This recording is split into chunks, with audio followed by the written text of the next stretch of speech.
Hello, now we're gonna work on squid calamari from scratch. I want to say thank you, Charles, for this bag of squid, which I'm gonna turn into fried calamari.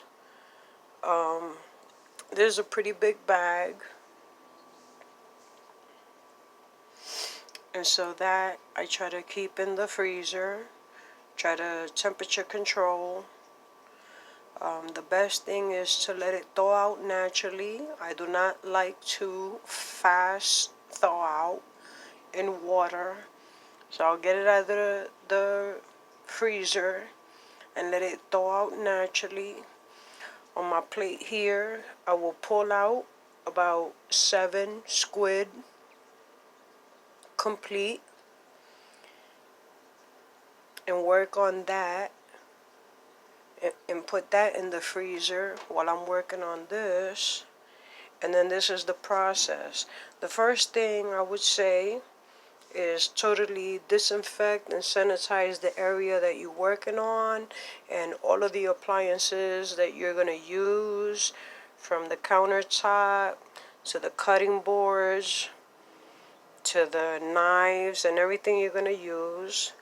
So here I may put maybe 7, 8 full pieces of squid. Then I take it here. That's a full squid. So on the left, you grab that part, you pull it apart from the tube.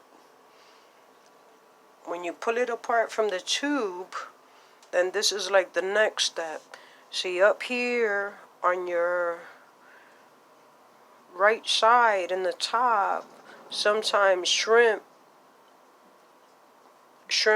get in the catch. So sometimes you'll have some shrimp involved in there. So what you do, you remove the head of the shrimp and the tail and you peel it, and there it is, the shrimp peeled. I cook it all together. I take the head off, the tail, I peel it, and that's what the shrimp should look like at the end. And then the squid, you see the 2 wings, this one and that one, these 2. You take those, you want to pull them off first. And once you pull them off, it'll make the rest of the peeling so much easier. So when you peel everything off of the squid, it should look like this, nice and white. You detach that left part from the entire body, and then you cut it right where the eyeball is at, between the eyeball. Right there, you cut it. You should separate it. Now, this part and this part, you want to get rid of. You're going to throw that in the trash. You cut it right there. You keep this part, and you keep this part. Once you remove this, the peeling of it should become much more easier, and then it should look like this when it's done. After it's like this, you rinse it in cold water and you clean inside of it. Everything that's in it, you remove it. Whether it's slime or dark pieces, it's supposed to be nice and white and clean. So these 2 pieces you're going to dispose of. When you rinse this, you might feel something inside of it. And it's like this. It might feel like plastic. You want to remove this. You want to remove this. You want to dispose of this. You got to make sure you have where to dispose it of. So when you're prepping your cooking work area, you got to make sure you have a trash bag. So then what you do is you take these that were inside of the tube, you dispose of this.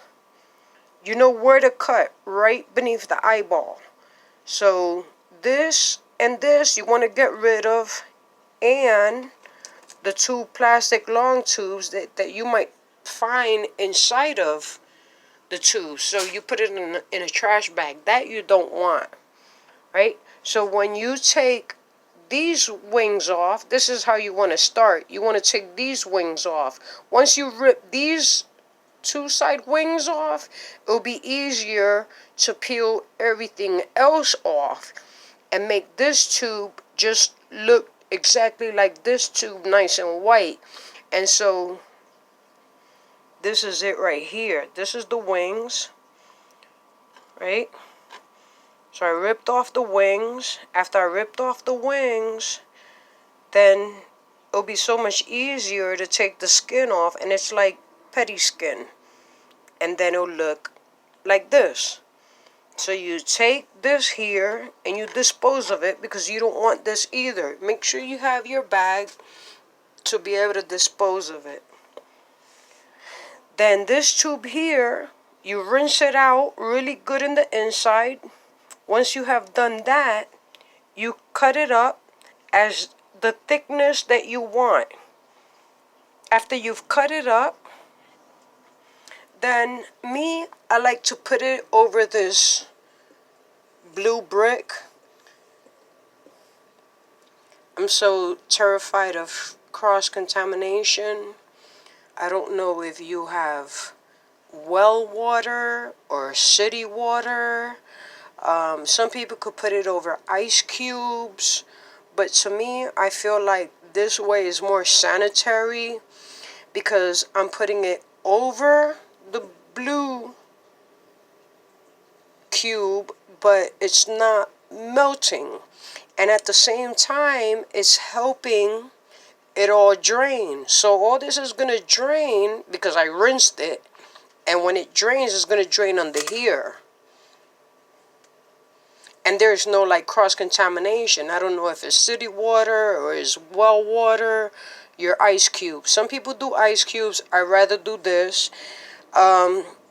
What you want to do with this, it usually comes with a plastic wrap. You want to remove it.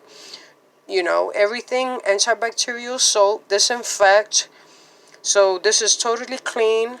I put the calamar on top of it, let it drain. And I continue to just cut it up and dump it in there. After so much is done, I would take it because Charles blessed me with like, I would say 5 or 6 pounds of it, you know. So now I'm doing this from scratch. So after this get really full here, I'll take it and I'll put it into a glass bowl. When it gets too much, maybe I'll put it in a plastic container. But after doing 7 or 8 of them, when it's final and it's done here, then I'll put it in here and put a complete seasoning, which is complete. You could use whatever brand you want. And I really like putting the Sazon Goya with culantro and achote. It gives it a nice color and flavor. So after this, it's been draining. So I take all of this, I put it in here, and I season it. And I stick it in the refrigerator. Then I work on another 7 to 8 pieces because you really want a temperature control. I like natural thawing out. I'll take it out of the freezer. I'll put it in the refrigerator. Let it thaw out naturally. When I'm going to clean it and rinse it, I do it quickly with really cold water. Then put it on this ice, this thing here, because it's not like ice cubes, because I'm afraid of the ice cubes. I don't know if it's well water, city water. Like, I'm just afraid of cross-contamination. So I just sanitize, disinfect everything. I put it on there. It's draining. I take it from there. I put it into the bowl. I season it, and I stick it in the refrigerator. Then I work on the next batch, which will be another 7 to 8 pieces of the squid. In the meanwhile, while I'm working on the 7 to 8 pieces of squid that's on my plate, I got the rest of it in the freezer to try to keep the temperature control. Because you don't want anybody to get sick. You know, seafood is very delicate. You know, you don't want anyone to get sick or ill. And so I would say this is the first part of it. You know, I'll let it sit in here. I'll season it with the complete seasoning and the culantro and achote, because it gives it a nice color and a nice flavor. And then later on comes the eggs and the batter. You know, some people like using flour. You can make it as simple as you want.